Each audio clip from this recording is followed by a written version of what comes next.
तुमने अपने केश खुले क्यों छोड़ दिए पांचाली?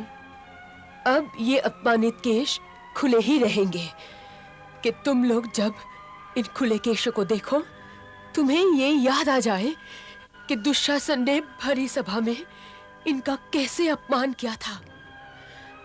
इन्हें ठीक से देखो सर्वश्रेष्ठ धनुर्धर अर्जुन, इन्हें ठीक से देखो सर्वश्रेष्ठ गदाधर भीम। ये केश तब तक खुले रहेंगे जब तक तुम में से कोई अपनी अंजलि भर दुशासन की छाती का लहू लाकर मुझसे ये ना कहेगा कि पांचाली ये लो दुशासन की छाती का लहू और इनसे अपनी केशों का अपमान धो डालो।